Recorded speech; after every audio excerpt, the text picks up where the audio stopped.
राई भन्दा पेरी चाँडा प्रिय लाग्न थालेको, केपी ओली भन्दा प्रचण्ड प्रिय लाग्न थालेको भनेपछि त यिनीहरू त सिद्धि भन्ने कुरा त यहीँबाट आइगयो नि। उपभण्डर गर्ने घनश्याम भुषालहरूले के पाउँछन्, योगेश भट्टराईले के पाउँछन्, ताप्लेजुङमा चुनाव जित्छन्। अब त्यही हो।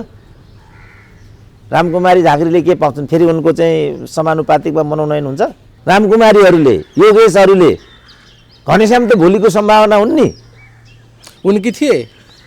अब यहाँ विवाद आयो नि, अब उनकी थिएमा पुगेको पुगेन कुरा। उनकी थिए त अब यसमा डिबेट गर्नु पर्यो। आक्कै आफूलाई मिल्ने गरी भनिदियो भने यो डाक्टर हाम्रो हो भन्छन्। अलिकति ह्रस्व दीर्घ मात्रै मिलेन भने यसको यो नक्कली डाक्टर हो भन्ने। अब यस्ता थाङ्नाको हो कुरा गरेर साध्य हुन्छ। जब मान्छेलाई आफ्नो घरभन्दा पराया घर नजिक लाग्छ सम्झिनु, त्यसपछि त्यसको विनाश अवश्यम्भावी छ। त्यही चिज आज भयो। ठुलो कुरा गर्ने तिनीहरू नै छन्, दुधे बालकहरू। किन यो दुधे बालकको आवाज यस्तो छ भनेको त जय रहेछ गरिब त।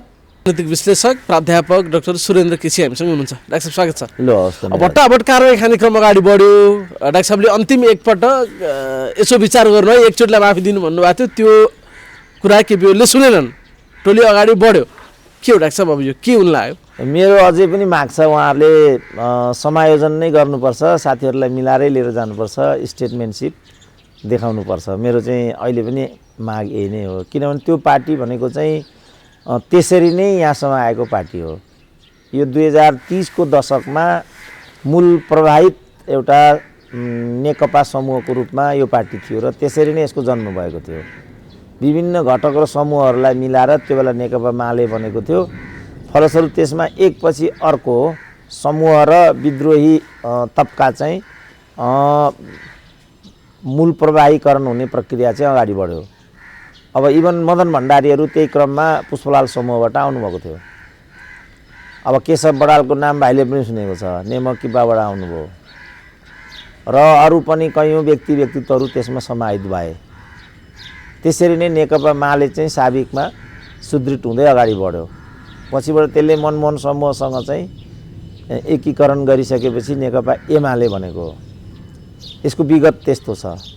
त्यसपछि पनि कयौँ व्यक्तित्व समूहहरू यसमा समाहित हुने प्रक्रिया खुम्चेको थिएन, बढेरै गइराखेको थियो।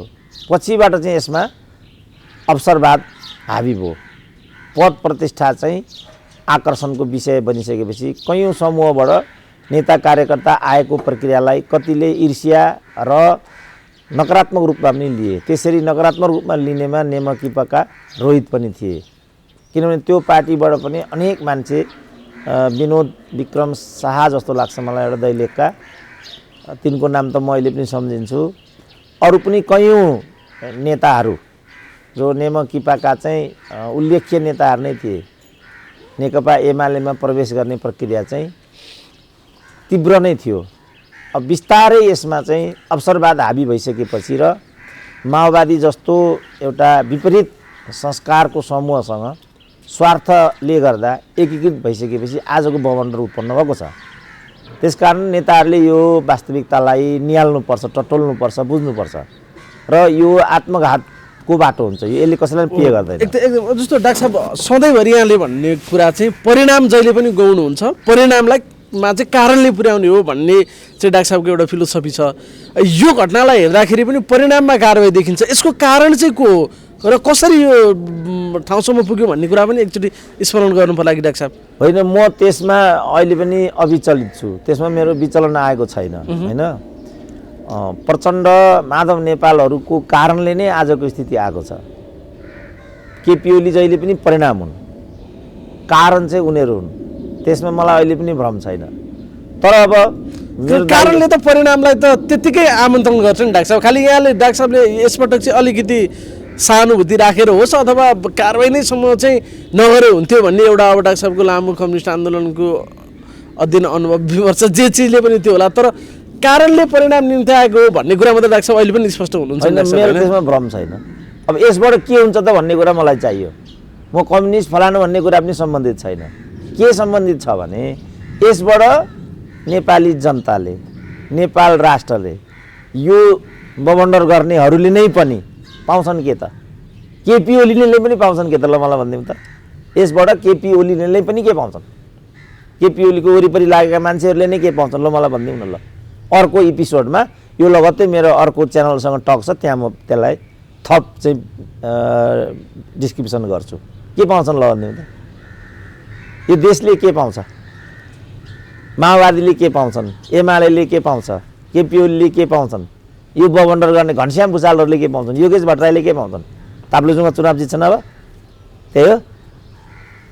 रामकुमारी झाँक्रीले के पाउँछन्? फेरि उनको चाहिँ समानुपातिकमा मनोनयन हुन्छ कि मन्त्री हुन्छन् तुरुन्तै? भने सिद्धि नै सबै हो डाक्टर साहब, परिणाममा त सिद्धि नै सबै हो। मेरो चासो त्यहाँ हो, विसर्जनको बाटो हुन्छ नि मेरो चासो सबैको। म त जम्मै प्रतिको एउटा शुभचिन्तक हो नि, म जम्मैको। यिनीहरूले मलाई फलानु भने, केपी ओली भने, के भने, हिजो माओवादी भन्थे, अब यिनीहरूको त बुद्धि यति हो नि त। तर मेरो चाहिँ चासो के हो भने यो समष्टिमा यो आन्दोलन, यो राष्ट्र, यी नेता, यी कार्यकर्ता सबै मेरा भाइ भतिजा जस्ता त उल्ली। मेरो कोसँग दुश्मनी छ? रामकुमारीसँग दुश्मनी छ मेरो? योगेश भट्टराईलाई मैले घृणा गर्ने हो र? घनश्याम भुषाल मेरो साथी होइनन् र? के दुश्मनी छ मेरो कोहीसँग? म त सबैको शुभचिन्तक, पार्टी र आन्दोलनको हितचिन्तक, देशको हितचिन्तक। मेरो त चासो यति हो नि। त त्यो कोणबाट हेऱ्यो भने यसबाट जसको मैले नाम लिएँ, देशको, ओलीको, अरूको, कसलाई के फाइदा पुग्छ ल मलाई भनिदिउँ। र देशमा आउँ के फाइदा हुन्छ ल मलाई सम्झाइदिउँ। म अर्को श्रृङ्खलामा व्याख्या गर्छु। यो फाइदा हुन्छ नि भनिदिउँ न ल भाइले नै भनिदिउँ। के फाइदा हुन्छ ल? ओलीलाई के फाइदा हुन्छ ल भनिदिउँ मलाई। यी सबै चिजहरू जे भइरहेछ विनाशकाले विपरीत बुद्धि अन्तर्गतकै कामहरू अहिले भइरहेका छन् भन्ने डाक्टर साहबलाई यो आत्मघाती हुन्छ। अर्धनाश भन्दा, सर्वनाश भन्दा अर्धनाश राम्रो। अब नाश त भइसक्यो, नाश त भइसक्यो, अर्धनाशबाट जोगाउन सकिएन। सर्वनाश भन्दा अर्धनाश राम्रो होला, तर बाटो अहिले सर्वनाशतिर अगाडि बढेको हो। सर्वनाशतिर जस्तो चुनावमा गइयो, लु मध्यावधिमा गइयो, लु काङ्ग्रेसलाई शेरबहादुरलाई प्रधानमन्त्री बनाइयो, मैले नै महन्त ठाकुरलाई बनाउनुपर्छ भन्थे। त्यसो भने के हुन्छ त फाइदा? अब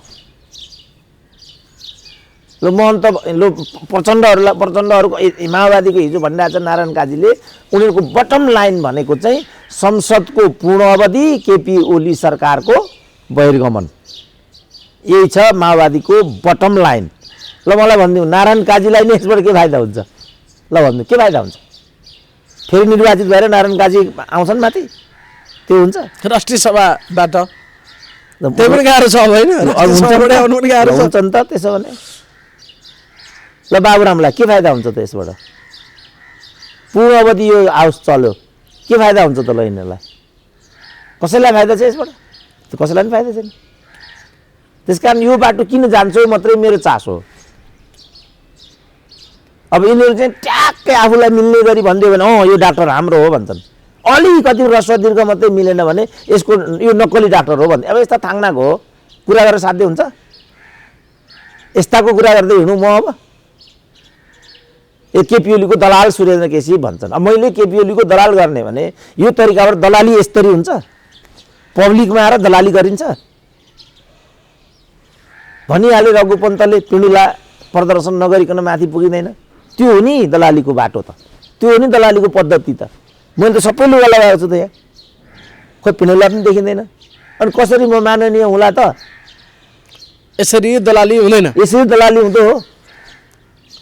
उही हाम्रा एकजना प्रोफेसर थिए, आर्टिकल लेखेछन्, शीर्षक थियो चाकरी त यसरी पो गर्नु भनेर।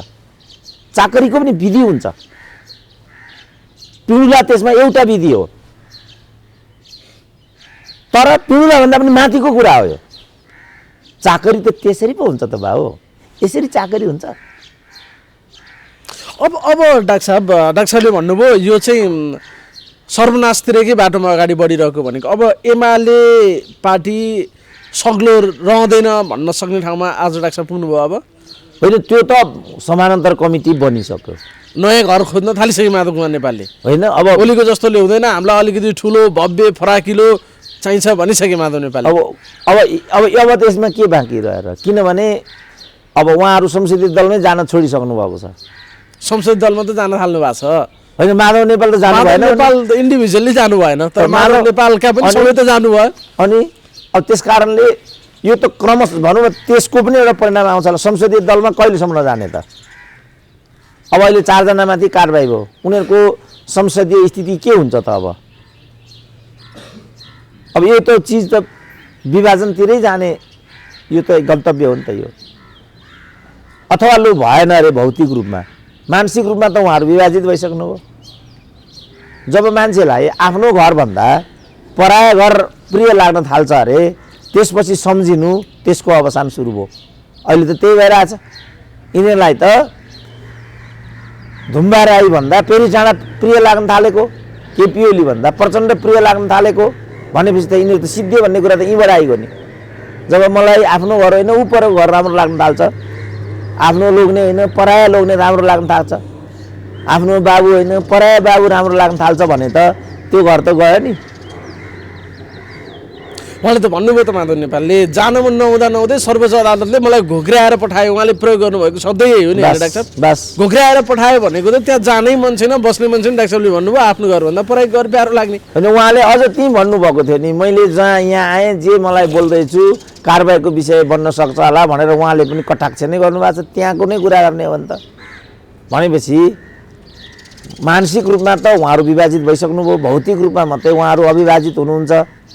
मैले पहिले भन्थेँ नि यो पार्टी एकताको हकमा यो तन मात्रै मिलेर हुँदैन, मन मिल्नुपर्छ, पद मात्रै मिलेर हुँदैन, विचार मिल्नुपर्छ भन्थे नि। एउटा पार्टीमा दुईटा अध्यक्ष हुँदैन। थाङ्नाले मलाई कसरी गाली गर्थे त, कम्युनिस्टको हित नचाहने, कम्युनिस्ट द्रोही ए भने होइन मलाई यिनीहरूले। अब यिनीहरू के भन्छन् त अहिले? यिनीहरूलाई सोधिदिँदै एकपल्ट के भन्दा रहेछन्? को दूरदर्शी रहेछ त?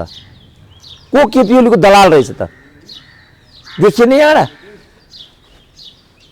त्यस कारण हामीले हौसिएर उत्तेजित भएर कतिजनाले घोक्राउने भने सर्वोच्चले घोक्राएर माधव नेपाललाई एमालेमा पुर्याइदियो, केपी ओलीले घोक्राएर फेरि पार्टीबाट निकालिदिए। अब प्रचण्डले त घोक्राएको नभनौँ, हामी आफै त्यहाँबाट बस्दैनौँ भनेर निस्के। अब नारायण वाग्ले नागरिक समाजमा आउनु भन्दैछन्, त्यहाँ पनि म अहिले जान्न, उमेरो भएको छैन भन्नुहुन्छ। कहाँ जाने त माधव नेपाल भने? अब यो त बाई प्रोडक्ट, अघि नै हामीले कुरा गऱ्यौँ, यो त बाई प्रोडक्ट हो। महत्त्वपूर्ण कुरा चाहिँ यो चिज आउने नै यहाँ थियो। अब अहिले त म यसो बेला बेला सम्झिन्छु क्या, र त्यो हो पनि राजनीतिमा चाहिँ त्यागबाट नै उचाइ गेन गर्ने हो। जस्तो नेल्सन मण्डेलालाई चाहिँ राष्ट्रपति हुन भनियो, उहाँले भन्नुभयो म राष्ट्रपति हुन्न, किनभने मेरो अभियान राष्ट्रपतिसँग सम्बन्धित थिएन। मेरो त काला गोरा बिचको भेदलाई सिद्ध्याउनु थियो, अन्त्य गर्नु थियो, त्यो भयो, मलाई पुग्यो, लक्ष्य प्रष्ट हो नि। त्यसपछि सिङ्गो साउथ अफ्रिकाले र विश्वभरिका शुभचिन्तकहरूले कमसेकम एक टर्मको लागि बस्दिनु पर्यो भने मुस्किलले एक टर्म चाहिँ नेल्सन मण्डेला साउथ अफ्रिकाको राष्ट्रपति बने। अब अहिले हेरे त मैले हाम्रै देशको नेताको गुणगान गाएको भए कति राम्रो हुन्थ्यो। बिपीको अथवा गणेश मानको अथवा सुशील कोइरालाको अथवा यिनीहरूको नाम लिन पाएको भए कति। आज हामी यति सङ्कटापन्न खडेरी अवस्थामा छौँ कि एउटा दृष्टान्त दिनको लागि पनि उपयुक्त नेता हामीसँग अगाडि छैन। कृत्रिम तरिकाले कहिले कसको नाम लिइराखेको हुन्छ, कहिले कसको, त्यो सबै प्रायोजित नामहरू हुन् तिनीहरू। जसको लिनुपर्ने तिनलाई त हिजै यिनीहरूले गद्दार भने तिनको नाम पुष्पलाल थियो। बिपीको पनि लिए हुने हो, भारतीय दलाल भन्थे। अब अहिले यिनीहरूले देखे होला पुष्पलाल के रहेछन्, भारतको दलाल भनेको के हुँदो रहेछ भन्ने कुरा सायद यिनीहरूले अहिले थाहा पाए होला। त यो काम गरेर हामी हिँड्यौँ नि। यो मैले थाहा पाइसकेपछि मेरो कम्युनिस्ट आन्दोलन इत्यादिसँग नै सम्बन्धित छैन। यो कुरा मैले आफ्नै जीवनमा देखेँ कि हामीले हिँडेको बाटो कस्तो थियो। मैले फर्केर हेरेँ टटोले आफैलाई। त्यसपछि म आजको ठाउँमा आएको छु। हामी सबै धन्दा गरिरहेछौँ यहाँ। यो कम्युनिस्ट आन्दोलन पनि होइन, यो प्रजातान्त्रिक आन्दोलन पनि होइन। यो जसरी पनि राजालाई त्यहाँबाट बेदखल गर्ने, आफू त्यहाँ गएर बस्ने कुरा मात्रै हो यो। अब युवा भाइहरू जस्तो युवा कार्यकर्ताले, यो मलाई देखाउने होइन, म त केही गरी यहाँसम्म आइहालेँ। अब भाइहरू जस्तो युवा कार्यकर्ता जो छ पार्टीभित्र, उनीहरूले चाहिँ मेरो आवाज सुन्ने हो। ओहो, कुरा कहीँ बिग्रेको त होइन भनेर। रामकुमारीहरूले, योगेशहरूले, घनश्याम त भोलिको सम्भावना हुन् नि। उनकी थिए। अब यहाँ विवाद आयो नि, अब उनकी थिएमा पुगेको पुगेन कुरा। उनकी थिए त अब यसमा डिबेट गर्नु पर्यो। अवस्था त त्यहाँ पुग्यो, अब पुगेको पुगेन हो। योमा मैले चाहिँ प्रश्न, मलाई नै कति भन्छन् के भन्छन्, मलाई नै कति रिसाउँछन् तपाईँले किन केपी ओली भन्छन्। केपी ओलीसँग सम्बन्धित नै छैन यो कुरा, उसँग सम्बन्धित छ बरु यो कुरा त।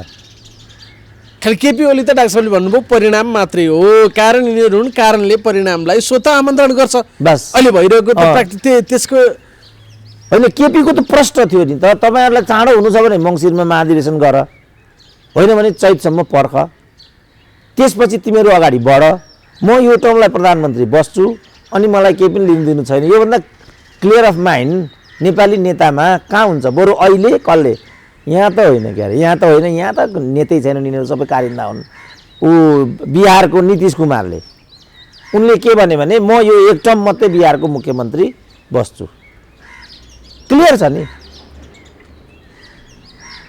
त यो तरिकाले केपीको कुरा गर्ने हो भने उनले क्लियर भनेको छ। तपाईँलाई एकदम हतार छ भने यो चाहिँ असोजको कुरा थियो, तपाईँहरू मङ्सिरमा महाधिवेशन गर्नुहोस्, जो जे हुनुपर्छ हुनुहोस्, होइन यसमा तपाईँहरूलाई सम्भव छैन भन्ने लाग्छ भने चैतमा त महाधिवेशन गर्ने भनेकै थियो, चैतसम्म पर्खौँ, तपाईँहरू अगाडि बढ्नुहोस्, मलाई 2 वर्ष प्रधानमन्त्री हुन दिनुहोस्, पार्टीलाई फेरि आजकै ठाउँमा ल्याउँछु, म फेरि पार्टी अध्यक्ष पनि खान्न, प्रधानमन्त्री पनि खान्न भनेर त सार्वजनिक रूपमै पनि बोलेका थिए तत्कालीन अवस्थामा। अब अवस्था फेरि यो भन्न थालिसके, अब उनीहरूले कुरेन नि, त्यतिखेर तयार भएनन्। अब त्यतिले पनि मानेन, त्यसपछि एउटा कार्यदल बन्यो, त्यो कार्यदलमा सबै मान्छे थिए, सुरेन्द्र पाण्डे थिए, भीम रावल थिए, जनार्दन थिए। कार्यदलले चाहिँ एउटा मलाई लाग्छ अशोभनीय प्रतिवेदन दियो, किनभने त्यो पनि स्वार्थ प्रेरित थियो र ती युवाहरू पनि आफू मन्त्री हुन पाइन्छ भन्ने कुरा बाहेक उनीहरूको दिमागमा अर्को केही थिएन। उनीहरू होइन भन्छन् तर सत्य त्यही हो, भोलि इतिहासले पुष्टि गर्छ यो कुरा। किन यो एकता हो भन्थे, यो ठगी हो भन्थे नि मैले, सिद्ध भयो नि यो एकता थिएन। कम्युनिस्ट आन्दोलन भन्छन् यिनीहरू, म भन्दैछु यो कम्युनिस्ट आन्दोलन होइन। अब यो पनि समयले नै सिद्ध गर्छ, यिनीहरूले पर्ख्यौँ, तर यही नै सत्य हुन्छ। अब त्यो प्रतिवेदनमा कस्तो एउटा चाहिँ अशोभनीय शब्द लेखियो भने तोकिएको समयमा पार्टीको महाधिवेशन गर्ने र सर्वसम्मतबाट प्रचण्डलाई महाधिवेशनको अध्यक्ष बनाउने, प्रतिस्पर्धा भएको अवस्थामा केपी ओलीले प्रचण्डलाई सघाउने क्याटेगोरिक लेखिएको छ त्यहाँ। कार्यदलले गर्ने काम हो यो, कार्यदलको नजरमा त सबै नेता समान हुन् नि, त्यो हदसम्म पनि उनीहरूले प्रचण्डलाई बीच बचाउ गर्ने सुनिश्चित भयो। अब मलाई माधव कुमार नेपालदेखि अचम्म लाग्छ, यो सब हुँदासम्म पनि माधव नेपालले केपी ओलीसँग नै दुश्मनी देखे। आफ्नो विरुद्धमा कार्यदलले रिपोर्ट लेखिसक्यो, तर उनी प्रचण्डसँगै लहसिँदै अगाडि बढे। यो त अकल्पनीय छ नि त, यस्तो किन भइराखेको भन्ने प्रश्न महत्त्वपूर्ण हो। त्यसैलाई मैले भने जब मान्छेलाई आफ्नो घरभन्दा पराया घर नजिक लाग्छ सम्झिनु, त्यसपछि त्यसको विनाश अवश्यम्भावी छ। त्यही चिज आज भयो।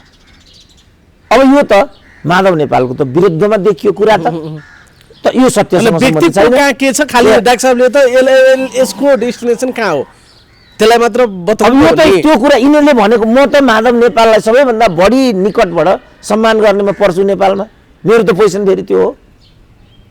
सबभन्दा मैले चिनेको नेता पनि नेपालमा भएका ठुला नेतामा सबैभन्दा नजिकबाट चिनेको पनि माधव नेपाल नै हो, मानेको पनि माधव नेपाल नै हो। तर यो विधि गल्ती भयो भनाइ मेरो, मैले भनेको छु तपाईँहरूको के स्टेपिङ नै गलत भयो।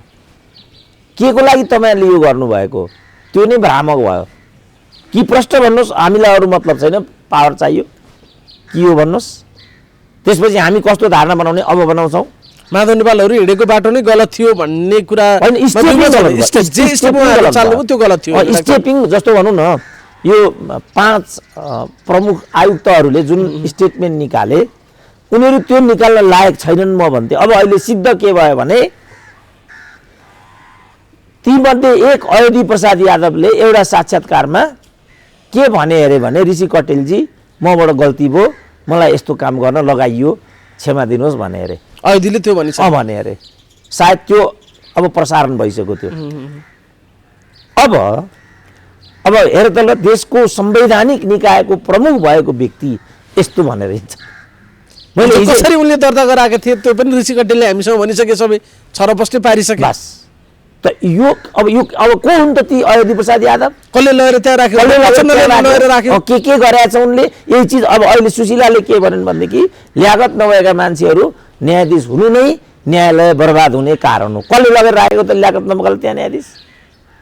त्यसको उत्तर सुरेन्द्र केसीसँग खोजेर हुन्छ? मेरो त यो चिज उद्घाटन गर्ने अभियान हो। यिनीहरूले त्यो चिजै बुझेनन्। बहस कसरी गराएर चाहिँ ऋषि कटेलले भने त डाक्टर साहब समेत सम्मिलित भएको कार्यक्रममा हाम्रै सम्वाद चौतारीमा हाम्रो त नेकपा हो। अब यस्तो बहस गरेर मुद्दा जित्छ त? बहस गरेर चाहिँ यसरी प्रचण्ड पुनरावलोकन भनेर गइरहेको थिए, त्यही पनि बन्द गरिदियोस् अदालतले ढोका। होइन अब त नाङ्गो के भयो भने अब भनौँ यति मात्रै कुरा थिएन नि त। अब यी अयोधीले त होइन अब चितवनको चुनाव सदर गर्ने पनि यिनै थिए त यो विषय फेरि अदालतमा गयो। एउटा यस्तै न्यायाधीशले फेरि त्यहाँ प्रचण्डको छोरीलाई विजयी बनाइदियो, सदर गराइदियो त्यो धाँधलीयुक्त निर्वाचनलाई। त्यसलाई प्रधान न्यायाधीश बनाउनको लागि योगेश भट्टराईहरूलाई चाहिँ हतियार बनाएर दीपक राज जोशी भन्ने त्यो ल्याङ्ग्रो न्यायाधीशलाई प्रधान न्यायाधीश हुनबाट वञ्चित गरियो। यस्ता यस्ता हरकतहरू यिनीहरू अब अहिले खोज्दै गयो भने यिनीहरू यस्तो खालको आपराधिक सम्पूर्ण गतिविधिमा अनि अहिले सेटिङ भनेपछि पुरै त्यो कामी हाल्ने त्यो समस्या छ नि त, देखा परेर रहेछ। सेटिङ कसरी हुन्छ राम्रोसँग थाहा छ उहाँहरूलाई। अब मैले उद्घाटित गरिदिन खोजेको जस्तो अहिले कृषि क्याम्पसको कुरा आइरहेको छ, कृषि युनिभर्सिटीको, त्यही बेला मैले भनेको थिएँ धुर्मुसलाई, बाबु यो त तिमी कृषि विश्वविद्यालयको जग्गामा यो गर्दैछौ भन्ने छ नि भनेको थिएँ मैले त्यही बेला 1 वर्ष अगाडि। त्यसले पनि मानेन, 1 वर्षभन्दा अगाडि होला, 1 वर्ष त लकडाउनकै भइसक्यो। अब अहिले आएर धुर्मुसले 10% काम बनाइसके, अब अहिले आएर फेरि त्यो पनि भत्काउनुपर्छ भन्छन्। अब हाम्रो जुन यो बानी भन्नु त त्यतिखेर पनि भन्थे, यो आवाज अहिले अलि बढी बाहिर आयो डाक्टर साहब। यो अभियान चलाउनेहरूले त्यतिखेर पनि चलाएकै थिए फेरि त्यो। अब अहिले किन यसले गति लियो त? आयो नि त विषय त, गति चाहिँ अहिले लियो बस। अब गति यो जस्तो एमसिसीमा म यही भन्छु नि, एमसिसी को संस्थापक प्रचण्ड हुन्।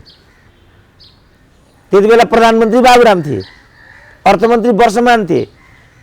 6 वटा सरकारले लगातार त्यसमा चाहिँ काम गरेको छ।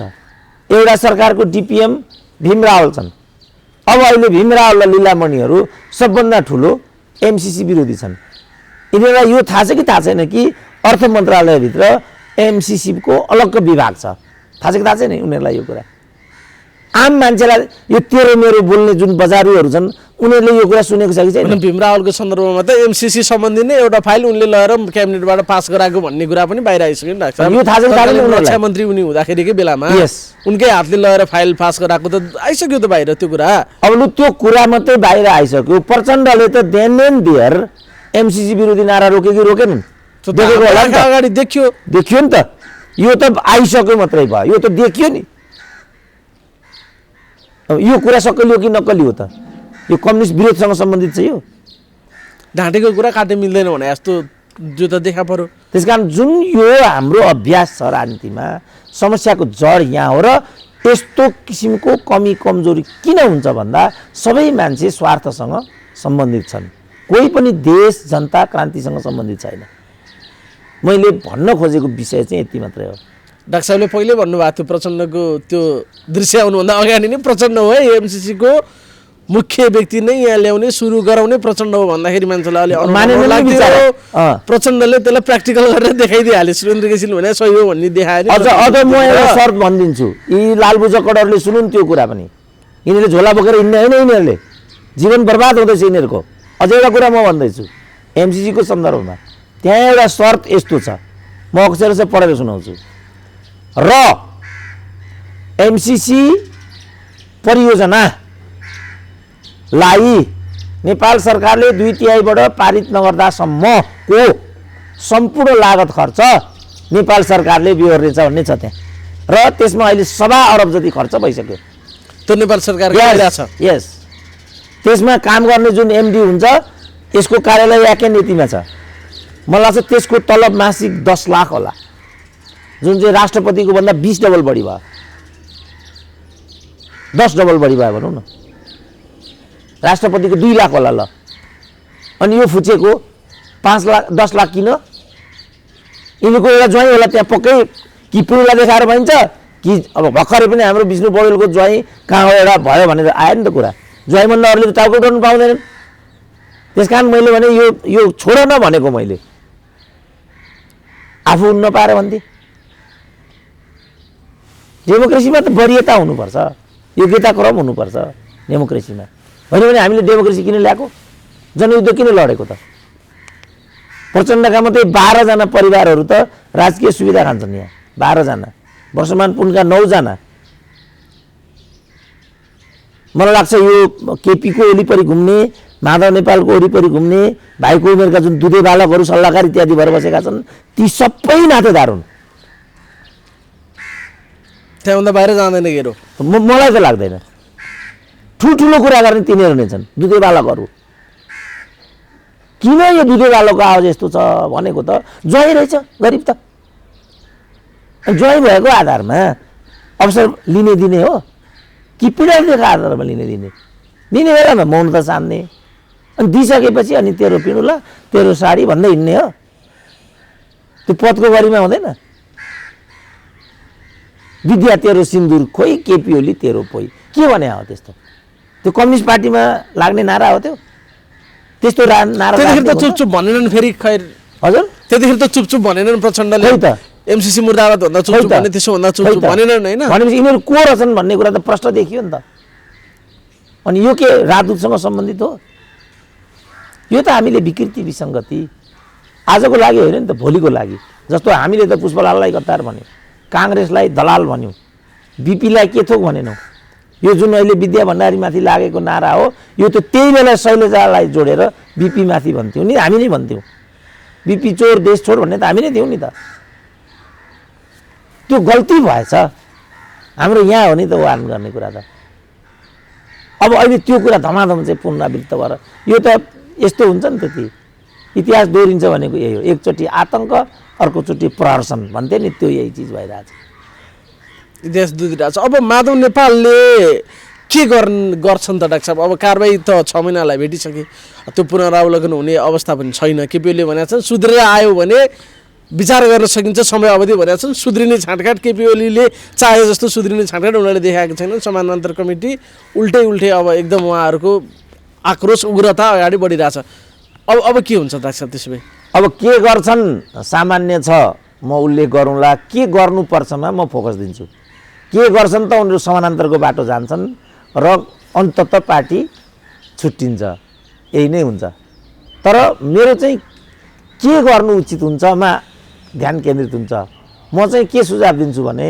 तपाईहरुलाई यही गर्नु छ भने तपाईहरु शिष्ट तरिकाले समूहगत विभाजित हुनुहोस् र मोर्चागत अगाडि बढ्नुहोस् कमसेकम यति चाहिँ गर्नुहोस् देश जनताको लागि क्रान्तिको लागि यति चाहिँ गर्नुहोस् मैले पहिलेदेखि भनेको थिएँ पार्टी एकता होइन यो भ्रम हो तपाईहरु मोर्चागत एकता गर्नुहोस् र सत्ता साझेदारीको आधारमा अगाडि जानुहोस् मन पार्टी चाहिँ एक बनाउनुहोस् र पार्टी एक बनाउने विधि भनेको चाहिँ वैचारिक र सैद्धान्तिक हुन्छ त्यसको लागि तपाई काममा केन्द्रित हुनुहोस् उद्योग खोल्नुहोस् कृषिको व्यवसायीकरण गर्नुहोस् मेसिनिकीकरण गर्नुहोस् युवाहरूलाई चाहिँ सचेत जागरुक बनाउनुहोस् जिम्मेवार अनुशासित बनाउनुहोस् विद्यार्थी युनियनको निर्वाचन गर्नुहोस् कर्मचारीभित्रको राजनीतिकरणलाई न्यूनीकरण गर्नुहोस् यो हो नि त गर्ने त राम्रा राम्रा योजनाविद निर्माण गर्नुहोस् कूटनैकहरू निर्माण गर्नु यो हो नि त गर्ने ल एकजना योजनाविद एकजना कूटनीतिज्ञ कम्युनिस्ट आन्दोलनले प्रोडक्ट गरेको भने त्यो को लो मलाई भाइ भनिदिउँ त ल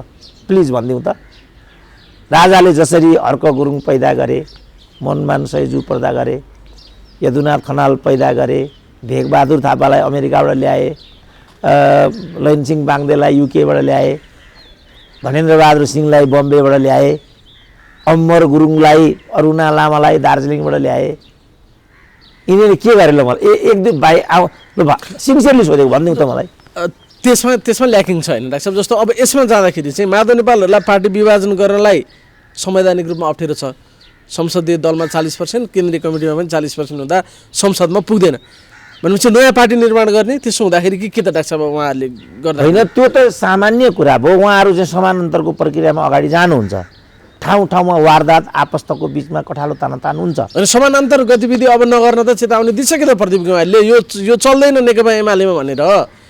नेकपा एमालेको नाममा समानान्तर गतिविधि नगर्नुहोस्, तपाईँहरू त कारबाहीमा परिसक्नुभयो, यस्तो गर्ने हो भने योभन्दा कडा कारबाही अब हुन्छ त भनिसकेका छन्।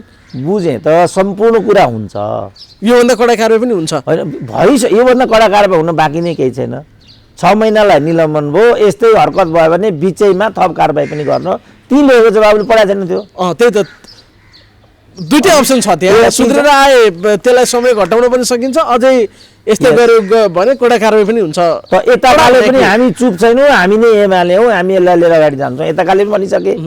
भनेपछि अब त के छ, युद्ध घोषणा हुन मात्रै बाँकी छ। अब फाइट टु फिनिसमा जान्छ विषय, रक्तपात हुन्छ, ठाउँ ठाउँमा पार्टी कार्यालयका कुरा हुन्छन्, निकालको प्रक्रिया हुन्छ। अब एमालेको नाममा समानान्तरले केन्द्रीय कमिटीको भेला गर्ने, बैठक गर्ने भनिसकेका छ। नयाँ कार्यालय, नयाँ केन्द्रीय कमिटी सबै घोषणा गर्छ। अब माधव नेपाल फेरि अध्यक्ष बन्दैछन् एमालेको, होइन? अनि समानान्तर भनेको त्यही हो नि त, कतिचोटि अध्यक्ष बन्ने हो माधव नेपाल त, यो रमाइलो भयो नि डाक्टर साहब। होइन अब तपाईँले सबैभन्दा धेरै सम्मान गरेको नेता होइन। अब होइन, त्यो त मेरो त आफ्नो सम्मानमा म कमी आउन दिन्न काहीँ पनि, कसैप्रति पनि। तर गर्दा गर्दै पनि आफूलाई लागेको कुरा भन्दै हिँड्छु भन्ने मात्रै मेरो पक्ष भयो। तर उहाँहरू त उहाँहरू नै हो नि त, मेरो नै त्यो पक्ष हो। मैले भाइलाई निरन्तर सम्मान गरौँला, भाइले मलाई निरन्तर अपमान गर्ने हो भने पनि एउटा अनुसन्धाताको धर्म त के हो भने सबैप्रति औपचारिकता त राखिदिनु पर्यो। मेरो यही हो, मैले सम्मान गरेँ नि, म त सम्मानित छैन नि त कहिले पनि। फेरि छु त, माधव नेपालले कहिले सम्मान गरे होला त मलाई? समानान्तर कमिटी गठन गर्नुभयो, त्यहाँ पनि अध्यक्ष बनाउनु भयो, युवामा, विद्यार्थीमा, महिलामा, केमा, अब जिल्ला अध्यक्षहरू पनि आफ्नो बनाउन थाल्नुभयो, नाम नेकपा एमाले नै भनेको छ। तर त्यसलाई त कुनै वैधानिकता त छैन थियो। त्यसपछि यो प्रक्रिया लिएर त निर्वाचन आयोगमा जानुपर्ने होला, अनि ऋषि कटेलको कथा फेरि दोहोरिन्छ, अदालत आउनुपर्ने होला, यही नै प्रक्रिया त। अब हुँदै पनि भोलि एउटा निर्वाचनको पद्धति होला, दलको वैधानिकताको प्रश्न आउला, उहाँहरूको प्रतिनिधित्वको प्रश्न पनि आउला, भोलि उहाँहरूले चाहिँ हाउसमा के गर्ने त्यो पनि आउला। त्यसपछि त यो एउटा समय न सङ्क्रमणकालीन समयको रूपमा रहला, त्यसपछि त यसले पूर्णता पाउला नि त। अनि को के भन्ने कुरा कानुन होला अथवा अरू हिसाबले होला नि त। दल दर्ताको प्रक्रिया हुन्छ, म एमाले हुँ मात्रै भनेर त एमाले भइँदैन होला। अब अहिले एमालेको वैधानिकता के भन्ने प्रश्न आउला, यही विषय फेरि त्यहाँ जाला नि त। त्यसपछि यसले एउटा परिपक्वता हासिल गर्ला। सामान्य त प्रक्रिया त यही हो। तर मैले भनेको चाहिँ के भने यो त समयको बर्बादी हो। यो किन गरिरहेको छौ मैले यो भनेको, त्यसकारण मैले के भनेको भने बरु केपी ओलीले एकचोटि भनेको पनि थियो, तिमीलाई चाहिएको छ म अध्यादेश ल्याइदिन्छु भनेर। 38% मात्रै अहिले माधव नेपालसँग छ भन्ने छ। त्यसो भने 35% को चाहिँ अध्यादेश ल्याइदिउँ र आफ्नो समूह बनाऊ। र उहाँहरूलाई वामपन्थी आन्दोलनप्रति थोरै पनि मोह छ भने, थोरै पनि सहानुभूति छ भने फ्रन्टल युनिटी बनाऊ, कार्यगत एकता बनाऊ, मोर्चागत एकता बनाऊ र नीतिका आधारमा चाहिँ कन्ट्रिब्युसन गरौँ। तर यो अत्यन्त सभ्य कायदा हो। त्यो केपी पक्ष चाहिँ के भन्छ भने अहिलेको तत्कालीन घटनाक्रमलाई मात्र हेर्ने भन्दा यो चाहिँ 19 पानादेखि हेर्नु पर्यो। प्रचण्डले त खुला भनिरहेको छ, बम्बार द बुर्जुवा हेडक्वार्टर रे के हो शब्द पनि यस्ता ल्याइरहेछन्। त्यो त मैले हानेकै हो, केपी ओलीलाई सिद्ध्याउनै खोजे हो मैले भनिरहेछन् र त्यसको स्वामी त माधव नेपालले लिइरहेछन्। होइन डाक्टर साहब, समस्या त्यहाँबाट सुरु भयो देखि मैले त हानेकै हो, केपी ओलीलाई सिद्ध्याएकै हो भनेर त सगौरव प्रचण्डले भनिरहेछन् नि। त्यसको स्वामी त माधव नेपालले लिइरहेछ। त्यो एउटा प्राविधिक कुरा हो। मैले देख्दा त्यो कुनै हैसियतको र कुनै गरिमाको विषय पनि छैन। त्योभन्दा पनि पर यिनीहरू गइराखेका छन् र के भनिरहेछन् भने त्यति बेरै प्रचण्डले के भने जनयुद्ध पालामा पनि हाम्रो माधव नेपालसँग सहकार्य थियो र हामी चाहिँ संवाद आदान प्रदान गर्थ्यौँ। हामीलाई चाहिँ आतङ्ककारी भनेर माओवादीलाई लखेट्न लगाइयो, यही काम प्रहरीलाई गर्न लगाइयो, यही काम सेनालाई गर्न लगाइयो, यही काम प्रशासनलाई गर्न लगाइयो। यो बापत बिचारा कैयौँ मान्छेले विस्थापित हुनु पर्यो होला, अङ्गभङ्ग हुनु पर्यो होला, मृत्युवरण पनि गर्नु पर्यो होला। कति आपत्तिजनक छ त स्थिति। आफ्नो संयन्त्रलाई आतङ्ककारी भनेर माओवादी लखेट्न लगाउने, आफू चाहिँ भित्रभित्र संवादमा रहने भनेपछि एउटा यो भनेको छ प्रचण्डले। त्यसपछि यिनै पङ्क्तिले सुरेन्द्र पाण्डे भने पनि अरू भने पनि माओवादीको जनयुद्धलाई चाहिँ जनवादी क्रान्ति हो भनिदिएको छ। यति बेर आतङ्कवादी यो माओवादी भन्नेलाई चाहिँ जहाँ देख्यो त्यहाँ सिद्ध्याउनु भन्ने चाहिँ दामी आएको रिपोर्ट छ। त्यो मलाई लाग्छ योगेश भट्टराईले लेखेको हो, किनभने त्यो आयोगका सदस्य सचिव योगेश भट्टराई थिए। माओवादीले आतङ्ककारी भनेर दिएको प्रतिवेदन धामी आयोग त्यो धामी आयोगको सदस्य सचिव योगेश भट्टराई। त्यतिखेर योगेशको नजरमा माओवादी क्रान्ति आतङ्ककारी, अहिले जनवादी क्रान्ति त्यो। अब त्यसैलाई उहाँहरू के भन्नुहुन्छ, माओवादीको जुन जनयुद्ध थियो त्यो चाहिँ जनवादी क्रान्ति थियो अरे सुरेन्द्र पाण्डेले भनेको। अहिलेका सबभन्दा उग्र माओवादी सुरेन्द्र पाण्डे होइन डाक्टर साहबले भन्नुभएको थियो नि। अब जब यो 18 पानीमा त के छ र बाबु, त्यो त गाली प्रचण्ड र माधव नेपालको सामिप्यता या साँठगाँठ रहस्यमय छ। त्यसो भए त्यसले मानेन पहिलेदेखि विरोधाभासपूर्ण भयो भनाइ। जस्तो सबैभन्दा बढी माधव नेपाललाई लखेट्ने हामीले देख्दाखेरि त प्रचण्ड थिए। माओवादी माधव नेपालको 18 महिने जुन प्रधानमन्त्रीत्व हो त्यो 18 महिने प्रधानमन्त्रीको सबैभन्दा विरोधी को थियो भन्नु त? प्रचण्ड कठपुतली सरकार नामै कठपुतली आएको थियो त्यतिखेर। होइन, त्यसपछि कठपुतली सरकारको रूपमा त उनीहरूले झलनाथ ल्याए नि त। माधवलाई विस्थापित गरेर झलनाथ ल्याएको कसले भन्नु त? यो तहका यिनीहरूले खेलखाल र झेलझाल गरिराखेको बेलामा 18 पेजमा के छ मलाई भनिदिउँ त? 18 पेजमा त ओम्नी गर्यो, फलानु गर्यो, घुस खायो, भ्रष्टाचार गर्यो, भ्रष्टाचारलाई संरक्षण गर्यो। मेरो राजनीतिक जीवनै सिद्ध्याउने गरी ल्याएको भन्ने केपी ओलीको गुनासो छ। त्यसको प्रचण्डको मध्यार माधव नेपाल बन्यो भन्ने छ। त उहाँको राजनीतिक जीवन मात्रै सिद्धियो नि, क्रान्तिको कुरा त आएन नि त। यहाँ त जनवादी क्रान्ति कि यहाँ पहिला आतङ्ककारी भनियो, अब अहिले त्यसलाई चाहिँ जनवादी क्रान्ति थियो भन्न थालियो कि थालिएन? त्यसकारण मैले भन्न खोजेको के भने 18 पेज भन्दा पनि अहम प्रश्नहरू यहाँ तिर्सिसके। 18 पेज त खालि केपी ओली विरुद्ध लक्षित छ र केपी ओलीलाई त्यहाँबाट 18 पेजको के हो त निष्कर्ष? जति जे भए पनि केपी ओलीले त्याग गर्नु पर्यो, त्यति नै हो। केपी ओली त्याग गर्दा नेपाली जनवादी क्रान्ति सम्पन्न हुन्छ, त्यो हो विषय। प्रधानमन्त्री छोडिदिनु पर्यो, त्योबाट के हुन्छ? नेपाली क्रान्ति हुन्छ।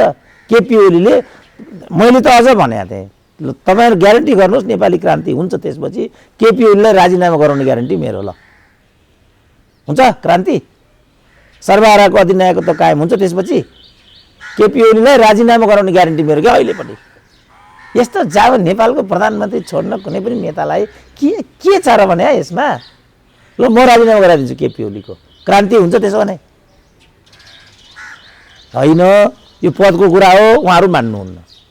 उहाँले कबुल गर्नु ठिक छ, इमान्दार हुनुहोस् न। 2.5 वर्षको प्रधानमन्त्रीत्वको कुरा हो। 2.5 वर्षको प्रधानमन्त्रीको कुरा नछोडिदिएको भए, त्यसमा कायम भइदिएको भए हामीले प्रचण्डलाई बोक्नु पर्थ्यो कि पर्दैन थियो? किनभने केपी ओलीले बेइमान गरेको हुन्थ्यो नि त। यहाँ त के गरियो, 5 वर्षलाई नै केपी ओली प्रधानमन्त्री आफूलाई खुस परेपछि भइहाल्ने फेरि। अब अहिले आएर उहाँ के भन्नुहुन्छ, म तर्फबाट भावुकतावास कमजोरी भयो, म खालि चाहिँ अलिकति लचिलो मान्छे छु। भावुकताले राजनीति त हुँदैन। मलाई के अरे उहाँले रिजाउनु भयो, मैले हुन्छ भनिदिएँ। त बिराउने उहाँ, बिहोर्ने हामी, त्यस्तो हुन्छ। त्यसकारणले अर्को शर्तमा यो प्रवृत्तिलाई चाहिँ ब्याकअप भन्न सकिन्छ। उहाँहरू पन्छिनुपर्छ र त्यो ठाउँमा घनश्याम भुसाल ल्याए पनि हुन्छ, जनार्दन अनन्त आए पनि हुन्छ, कोही आए पनि हुन्छ। एक थरी यो बुढो पुस्तालाई त कमसेकम हामीले आफ्नो झोलाबाट पन्छाउन अलिकति त बोझ हल्का भयो नि हामीलाई, कि त्यो गर्नु पर्यो। त्यस्तो बेलामा हामीले ठिक छ घनश्याम भुसालको लाइन हो भन्छौँ हामी, मै भनिदिन्छु। तर यहाँ त त्यहाँसँग सम्बन्धित भएन नि त यो कुरा। त भ्रष्टाचारको कुरा गर्नुभयो, सबैभन्दा ठुलो भ्रष्ट ठेकेदारकोमा उहाँ आफै डेरा गर्नुहुन्छ डेरा बस्छु भन्नुहुन्छ। मैले केही गर्न सकिनँ घनश्याम भुसाल भन्नुहुन्छ। गफर्न जति सजिलो काम गर्न हुँदो रहेछ पनि आफै भन्नुहुन्छ हैन, अहिले पनि गफै गरिरहनु भएको छ, त्यस्तो भन्नुहुन्छ। त भनेपछि मेरो भनाइको मतलब चाहिँ के हो भनेदेखि उहाँहरूले चाहिँ स्वयंलाई पद र स्वार्थमा केन्द्रित गर्नाले आजको स्थिति आएको छ। यही नै सबैभन्दा सही कमिटमेन्ट हुन्छ कि उहाँले रियलाइज गर्नु पर्यो, हामी पदको भुल भएलामा लाग्नाले पनि केपी ओली हौसिएर जानुभयो के हो भन्नु पर्यो। त्यसो त उहाँ भन्ने पक्षमै हुनुहुन्न नि। त्यसो भने त हाम्रो त्यसमा पक्ष पोषण हुँदैन। उहाँहरूले आफै भन्नु पर्यो कि पदले हामीलाई पनि स्वार्थी बनाएछ, हामीमा चाहिँ अन्धता छाएछ।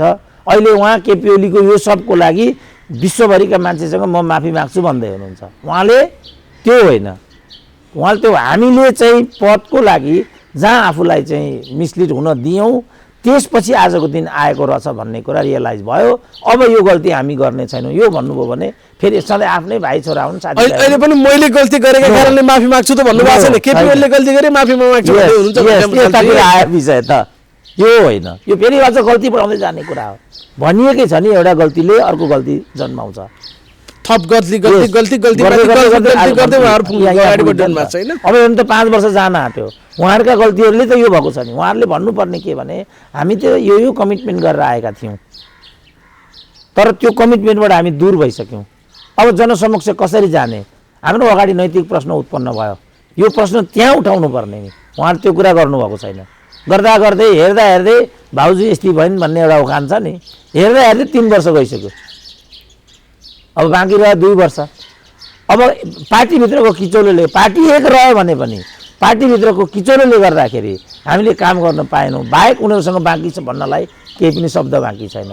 तर जनता त धेरै पछि परिसके। यही अन्तरालमा ऋण कति थियो कोभिडभन्दा अगाडि? 45,000 थियो प्रति नेपाली, अब अहिले 51,000 पुग्यो। व्यापार घाटा हाम्रो 12 अरब थियो, अब अहिले 16 अरब पुग्न लागिसक्यो। अब इकोनोमिक ग्रोथ 7.5 हुन्छ भन्थे 2.7 हुन्छ भनेर एडिबीले प्रोजेक्सन गरिसक्यो। मेरो विचारमा त्यो पनि हुँदैन, किन हुनुपर्ने केही कारणै छैन। त्यसकारण यी विषयमा हामी केन्द्रित हुनुपर्ने हो नि त। खास गरी युवाहरूले त यहाँ केन्द्रित हुनुपर्ने। र बालुवाटारको बैठकमा तपाईँहरूको जुन यो वर्षौँदेखिको जुन एउटा पदीय कलह र झगडा हो, यसमा पार्टीलाई तपाईँहरू कहिलेसम्म रुमल्ली राख्नुहुन्छ भनेर एउटाले त भन्नुपर्छ नि। एउटा घनश्याम त बोल्नुपर्छ। त्यहाँ त 45 घनश्याम छन्। बरु जनार्दनले बोलेको छ र विष्णु पौडेलले पनि बोलेको छ। सचिवालय असफल भयो, असफलता कबुलेर हामी चाहिँ थाई समितिमा जाउँ भने कम्युनिस्ट आन्दोलनको अन्तिम मलामी हामी हुन्छौँ भनेका थिए विष्णु पौडेलले त्यो बेलामा। यही चिजलाई जनार्दनले पनि ओके गरेको हुनाले मलाई लाग्छ अहिले जनार्दनको काहीँ पनि नाम आउँदैन। सायद यही कारणले हुनुपर्छ। उनले पनि विष्णु पौडेलले भनेको कुरा गलत छैन भनेको छ उनले पनि। अहिले काहीँ जनार्दन किन अहिले यो पार्टी एकता तिमीहरूले गर्यो उनीहरूले गर्यो भन्छन् यिनीहरू, होइन नि त। यो गरेको भन्ने दावामा त स्वयं जनार्दन पनि छन्, विष्णु पौडेलहरू पनि छन्।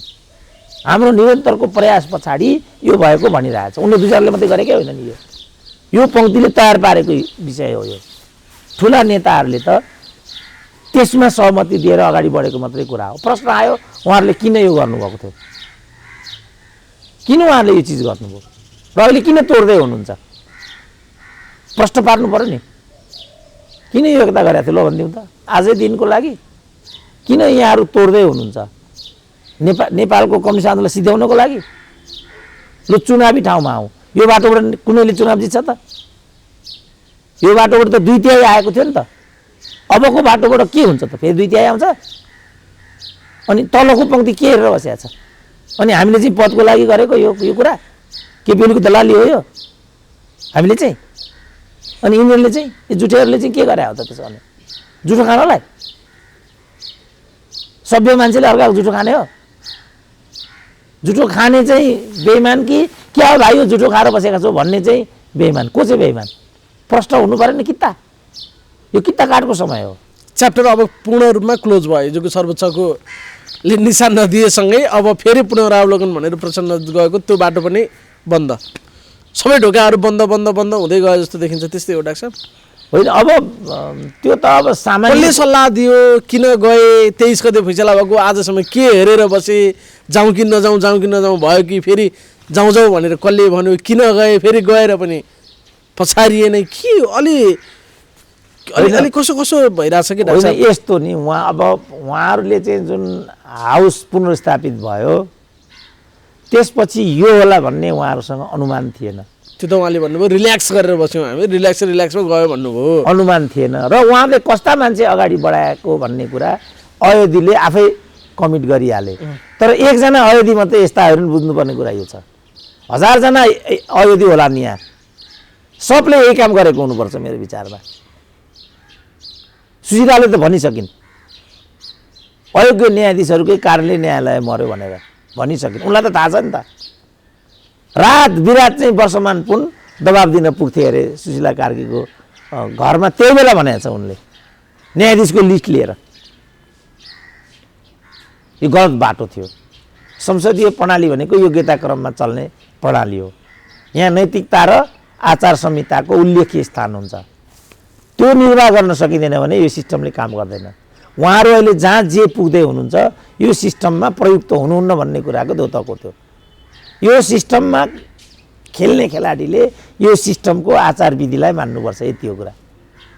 उहाँहरू त्यो कुरा मान्नुहुन्न। यही भन्नु न, माधव कुमार नेपाल 2 ठाउँमा हारेर कसरी प्रधानमन्त्री हुनुभयो भन्नु त ल? मिल्छ? मिल्यो मिल्यो? यो कसले गरेको थियो? प्रचण्डले। कठपुतली भनेर तेस्रो जनआन्दोलन घोषणा पनि प्रचण्डले गरेको थियो। फेरि त्यसपछि यो भइराखेको छ। प्रचण्डले के ठानेको छ भने म नै सम्राट हुँ, मेरो इसारा बाहेक अरू हुन सक्दैन। किन? उहाँहरूले भनेकै पनि छ यो गणतन्त्र, धर्मनिरपेक्षता, सङ्घीयता जम्मै ल्याएको हामीले। रामकुमारले त खुल्लम खुल्ला भने अहिलेको सिस्टम हामीले ल्याएको हो र हामीले जे भन्यो त्यो अनुसार खुल्लम खुल्ला भनेकै छैन त रामकुमारले, ढाँटेकै छैन यो कुरा। के प्रचण्डले आफूलाई सम्राट सम्झिँदाको परिणाम यहाँसम्म बस यो भयो। अब सम्राट छैनन् प्रचण्ड। अब त्यो त केपीएलले भने त अब वैश्यको बल निकाल्न नखोज्नुहोस्, ढाड खुस्केला भनेर भने त अस्ति भर्खर। अब ठुलो ढुङ्गे उचाल्न नखोज्नुहोस् प्रचण्डजी, ढाड उस्किन्छ भन्नुभयो नि प्रचण्ड ओलीले। अब मेरो चाहिँ अझ चिन्ता के छ भने यसले द्वन्द्व बढाउँछ, कार्यकर्ताहरू दुर्विकृत हुन्छन्, शान्ति सुरक्षाको अवस्था बिग्रिन्छ, राजनीति बिबिन्डिन्छ। राजनीति बिबिन्डियो भने हामी अनन्तकालसम्म चाहिँ दुष्चक्रमा, राजनीतिको दुष्चक्रमा फस्दै जान्छौँ। यसले कसैलाई पनि, म त अब राजनीतिक टिप्पणी मात्रै गर्छु, अराजनीतिक टिप्पणी, दोषारोपण अनि नन पार्लियामेन्ट्री टर्म अब एउटा अनुसन्धाताबाट त सम्भव हुँदैन। मलाई चिन्ता चाहिँ त्यहाँ छ। जस्तो भनौँ न, अब दैलेखमा कहाँ धनगढीमा हामीले देख्यौँ नि, भाइ जस्तै उमेरको एउटा फुच्चे, तेरो फुली थप्ने को तँलाई थाहा छ भनेर प्रहरीको एसपीलाई हप्काइराखेको छ पब्लिकमा। किनभने यिनीहरूले ठ्याक्कै गरेकै यही छ। प्रहरी निष्क्रिय हुने कारण यो हो नि त। अझ अकर्मण्य देख्यौँ न हामीले उर्लाबारीमा प्रहरीको मिसिलमा नकली मान्छेको फोटो लगेर टाँसिसकेको छ। मैले सुनेको त्यो जुन प्रहरीको इन्सपेक्टर हो त्यो आफै माओवादीको क्याडर हो। अब बिग्रिँदै गयो नि त। अब यो त माओवादीको इन्सपेक्टर तहको क्याडर मात्रै हो, प्रहरीको आइजीमा यो पुगेको भए अनौठो नमान्नु होला। अब संवैधानिक निकायमा त यस्तो छँदैछ, न्यायाधीशहरूमा त छँदैछ। त्यसपछि हाम्रो राज्यको जुन एउटा हैसियत हो के हुन्छ भन्ने लडाइँ हो मेरो चाहिँ। अब डाक्टर साहब, अब प्रचण्डले केही दिन अगाडि भनेको थियो अब राजनीति जता गए पनि मलाई मतलब छैन, हामी चाहिँ समर्थन फिर्ता लिन्छौँ भनेको थियो। हिजो बैठक बस्यो, हिजो पनि लिन सकेन। अब उनीहरूले चाहिँ के हो तिमीहरूको अन्तिम धारणा दियो भनेर उल्टो जसपा र नेपाली काङ्ग्रेससँग जवाफ मागिरहेछन्। अविश्वासको प्रस्ताव पनि राख्न नसक्ने, समर्थन पनि फिर्ता लिन नसक्ने, अनि राजीनामा दिए पनि भन्न नछोड्ने, सरकारले संसदलाई बिजनेस दिन नसक्ने, विधेयक फेल होला भन्ने सरकारलाई डर, हेर्दा बहुमत पनि छ, अर्को किसिमले बहुमत पनि छैन जस्तो अवस्थाबाट सरकार अगाडि बढिरहेछ। यसले चाहिँ मान्छेले आशंका गरे कि अब एउटा भित्री सहमति केही छ देउबा र ओली या महन्तहरूको बिचमा कि निर्वाचनमै जानेतिर देश अगाडि बढ्दैछ भन्छन्। डाक्टर साहबले यो संसद पुनर्स्थापना भए लगत्तै बोल्नु भएको थियो, फेरि संसद विघटन हुन्छ र देश चुनावमा जान्छ भन्ने सायद डाक्टर साहबको स्मरणमा अझै छ। त्यतैतिर जान लागेको हो डाक्टर साहब अब बाटो। अब अझ अगाडि बढेर कमल कोइरालाले के भने केपी ओलीलाई हटाउने कुरा तिमीहरूको हातमा छैन, जसको हातमा छ उसले इसारा गरेपछि मात्रै केपी ओली हट्छन्, नत्र हट्दैनन् भनिदिइसके नि त। भनेर नामै लिएर भरे नि उनले त। केपी ओलीले त पटक पटक भनिसके मैले बाध्यात्मक अवस्थामा मध्यावधिको सिफारिस गरेको हुँ, हेर तस्बिर। आज हाउस लाग्यो संसद पुनर्स्थापना भएको जब कि केपी ओलीको बहिर्गमन मात्रै शर्त राखेकाहरूले अविश्वासको प्रस्ताव त के समर्थन दिइरहेको पनि फिर्ता लिन सकिरहेको छैनन्, यो अचम्म भइरहेको छ नि डाक्टर साहब। होइन, त्यो त प्राविधिक कुरा भयो नि, किनभने अनन्तले के भनेका थिए भने 5 गतेबाट केपी ओली विरुद्धको प्रक्रिया अगाडि बढ्छ। 5 गतेबाट भनेकोमा आज 20 गते भयो, वर्षमान पुन उनको नाम हो। त्यसपछि त्यही डबलीमा केपी ओलीले के अरे डबलीको मिटिङ पछि प्रचण्डले के भने तुरुन्तै हामी समर्थन फिर्ता लिँदै छौँ, हिजोको निर्णय छ, हामीले फिर्ता लिने निर्णय गरेका छैनौँ। यो त प्राविधिक कुरा भयो। प्रश्न आयो किन उनीहरू यस्तो कुरा गर्छन् र किन उनीहरू यहाँ छन्, प्रश्न त आयो नि। त्यसकारण प्रधानमन्त्रीले चाहिँ के भने यही भएको हुनाले मैले हाउस विघटन गरेको हुँ, त्यो कुराको औचित्य त सिद्ध भयो। किनभने पुनर्स्थापित बैठक प्रतिनिधि सभाको पहिलो बैठक जसले त्यसको पुनर्स्थापनाको माग गरेको थियो तिनीहरू नै बहिष्कार गरेर बाहिर गए। लौ त भने प्रधानमन्त्री त्यसपछि त्यहाँ जानै छोडे, किन त्यहाँ जानुको औचित्य केही छैन, जाने सही गर्ने भत्ता खाने यति मात्रै त्यहाँ काम हुन्छ। र प्रधानमन्त्रीलाई के लाग्यो भने यसले मलाई केही पनि काम गर्न दिँदैन, बाहिरी दलले होइन आफ्नै दलले यो कुरा गरेपछि अझ स्थिति सङ्कटापन्न भयो। यही छ केपी ओलीको भनाइ। अब किन शेरबहादुर यो गर्छन् होला त भन्ने प्रश्न बाँकी रह्यो। त्यसकारण मैले के भन्ने गरेको छु भने सबैभन्दा राम्रो भूमिका कसैले यस अवधिमा खेल्यो भने त्यसको नाम शेरबहादुर हो। राम्रो चाहिँ हो, किन होइन त? प्रधानमन्त्री खाइदियो भन्दा पनि नखाएर बसिरहेछन्। अब किन उहाँलाई थाहा छ सजिलोसँग प्रधानमन्त्री खान दिनेवाला छैन केपी ओलीले भनेर? अनि त्यो होइन बाबु, के हो त डाक्टर साहब? यस्ता जाबा देशका प्रधानमन्त्री त मुर्गीको घरमा खाइन्छ, त्यो होइन। कुरा के हो भने अब यो तरिका गरेर प्रचण्डको कठपुतली प्रधानमन्त्री हुनुभन्दा मधेसवादीहरूले भोलि के माग्ने हुन् थाहा छैन र शेरबहादुरलाई। सबैभन्दा सुरा सुन्दरी सप्लाई गर्ने त शेरबहादुरले उनले बङ्के घुम्न पठाउनु पर्यो भोलि तिग्रेहरूलाई, गाह्रो देखे। त्यो त्यसपछि बदनाम हुन्छ। यो ख्याङख्याङ त रहिरहन्छ, बदनाम हुन्छ, चुनावमा त जानै छ। त्यसको फाइदा चाहिँ यही बदनाम गराउने तत्त्वहरूले पाउँछन्। शेरबहादुरले त वाङ खान्छन्। यही बाटोमा गयो भने त कसैलाई फाइदा छ भने त्यो नेपाली काङ्ग्रेसलाई मात्रै हो। सुविचारित ढङ्गले शेरबहादुर त्यहाँ उभिएका छन् र उनले भनिसके नेपाली जनता हो तिमीहरू भोट दिने बेलामा कम्युनिस्टलाई प्रधानमन्त्री मैले भइदिनु पर्ने म हुन्न भनिदिन्छन्। अचम्म पो नेपालमा कसैले म प्रधानमन्त्री हुन्न मन्त्री हुन्न भन्छ भने त त्यो त आफैमा आठौँ आश्चर्य छ। त्यो पनि शेरबहादुर देउपाले बिचारा। त्यसकारण त पार्टीको हिसाबले स्वयं उनको हिसाबले राम्रो भएन त्यो भूमिका। राजनीतिक दृष्टिकोणले पनि प्रजातान्त्रिक भयो। किन भन्दाखेरि 5 वर्ष त नेपाली काङ्ग्रेसलाई त प्रतिपक्षमा बस्ने जनादेश हो नि। नङ्गा नाच तिमीहरू, कहाँ जाला मछली मेरै ढडिया। 5 वर्षपछि त क्लियर कट काङ्ग्रेसले जित्छ म अहिले भनिदिन्छु।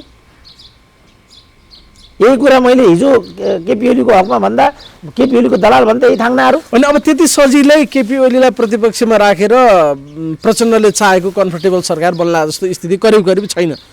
जसपाभित्र पनि बाबुरामलाई हटाउनै परेको छ, महन्तहरू अलिकति सफ्ट कर्नरमै छन् केपी ओलीप्रति। अब यसो भए जसपा फुट्ने र नेकपा केपी ओली सहितको जसपाको एउटा खेमाको सरकार बन्ने कि अर्ली इलेक्सनमा जाने त राख्छ? अबको बाटो के हो त त्यसो भए? सम्भावना कतातिर अगाडि बढेर केपीकै सरकार कमल ओलीले के अरे हाम्रो कमल कोइरालाले क्लियर गरिसके। उनले जे इसारा दिन्छ त्यसपछि मात्रै नेपालमा सरकार बदलिन्छ। यिनीहरूले भनेर न जसपा ब्रेक हुन्छ न जसपा केपी ओलीसँग जान्छ न प्रचण्डको कम्फर्टेबल सरकार बन्छ, केही पनि बन्दैन। कम्फर्टेबल सरकार त उनीहरूका लागि बनाइदिने हो। उनीहरूले बनाऊ भनेपछि त यिनीहरूले कम्फर्टेबल सरकार बनाउने हो। यहाँबाट जति कम्फर्टेबल हो भने पनि उसले कम्फर्टेबल फिल गर्नु पर्यो। उसले बनाउनु आओ केटा आओ भनिदिनु पर्यो नि त। यो त कम्फर्टेबल बनाउँछु भनेर दरखास्त हाले मात्रै हो, उसले एक्सेप्ट गर्नु पर्यो नि होइन डाक्टर साहब? दरखास्त दिन पाऊँ भनेको मात्रै हो, सार्वजनिक रूपमा दरखास्त दिने इच्छा छ हजुर कस्तो हुन्छ भनेको मात्रै हो। उसले लोकसेवाले खोलिदिनु पर्यो नि त। अब अहिले लोकसेवाको अध्यक्ष पनि छैन, अनि कहाँबाट शाखा अधिकृत हुन्छन् त केटाहरू? हुँदैनन् नि। सारा कोचिङहरू अहिले बन्द छन्। त्यसो अहिले यथारूपमै चलिरहने, राजीनामा मागिरहने, बस केपी ओलीले आफ्नो ढङ्गले अगाडि बढाइरहने। होइन केपी ओलीले बढाइरहने भनेर केपी ओलीलाई नमुछु न होइन भनेको सरकार त यथा केपी ओली प्रधानमन्त्री छन् नि यथा रूपमा अगाडि बढिरहने अब केही समय यस्तै नै हुन्छ त्यसो भए डाक्टर साहब अब एउटा बिन्दुमा यो किनारा लाग्ला जस किनारा चाहिँ कसरी लाग्ला डाक्टर साहबबाट मैले जान्न चाहेको चाहिँ किनारा कसरी लाग्छ त निर्वाचनमा जान्छ कि केपी सरकार विस्थापित हुने या यही सरकार स्थापित हुने अब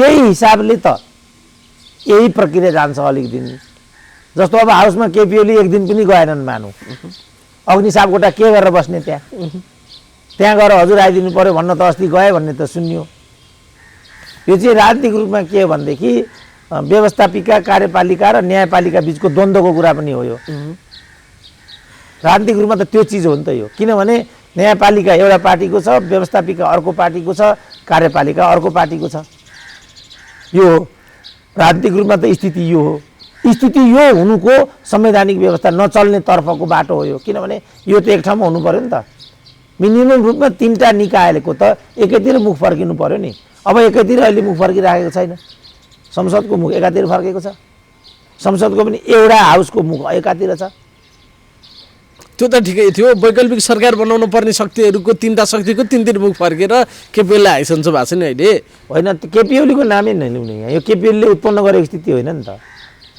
जसले केपी ओलीको परिस्थिति बनायो तिनीहरूले सोच्ने कुरा हो नि त यो तिनीहरूको बारेमा अघि मैले भनिसकेँ जसको एकमात्र लक्ष्य चाहिँ केपी ओलीको बहिर्गमन छ बस अब त्यो विकल्प दिने त उनीहरूले हो नि त केपी ओलीले होइन नि केपी ओली भन्ने नामै आउँदैन नि यहाँ जसले हाउस पुनर्स्थापित गर्यो उही बहिष्कार गरेर हिँड्छ भने अब त्यो हाउसमा को बस्छ त खुद धेरै बाक्लो पकाउनु पर्ने स्थिति अगाडि आयो भन्न खोजे डाक्टर साहब अब खाने भन्दा बाँकी त केही छैन डाक्टर साहब त्यो त यिनीहरूले जवाब दिनु पर्यो उनीहरूले किन आजको दिन ल्याएका थिए किन उनीहरू मौन छन् किन उनीहरू चाहिँ अकर्मण्य अवस्थामा भए अघि मैले भने नि त वर्षमानले 5 गतेबाट प्रक्रिया सुरु हुन्छ भने प्रचण्डले धेरै चाँडो प्रक्रिया सुरु हुन्छ भने हिजो निर्णय भयो कि हामीले समर्थन फिर्ता लिने निर्णय गरेका छैनौँ किन नलिएको किन फिर्ता अब त्यही मञ्चमा भने महन्त ठाकुरले तपाईँले टिकाउनु भएको छ यो सरकार त पहिला समर्थन फिर्ता लिनुहोस् न किन फिर्ता नलिएको त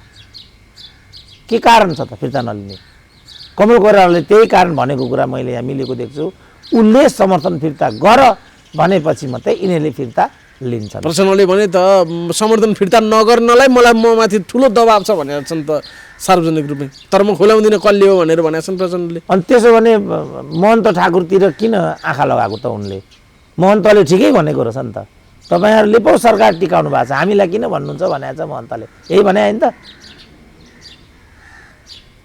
यो सत्यसँग सम्बन्धित छैन तर प्राविधिक रूपमा त यही कुरा सत्य हो नि त किनभने यो सरकार टिकाएको त प्रचण्डले नै छ प्रचण्डका कति मान्छेहरू अहिले पनि त्यहाँ मन्त्री होलान् बा उनीहरू रणनीतिक रूपमा त्यहाँ छन् कि कसले के भन्न सक्छ र यिनीहरूको बारेमा हस् डाक्टर साह्रै महत्त्वपूर्ण समयको लागि धेरै धेरै धन्यवाद ल धन्यवाद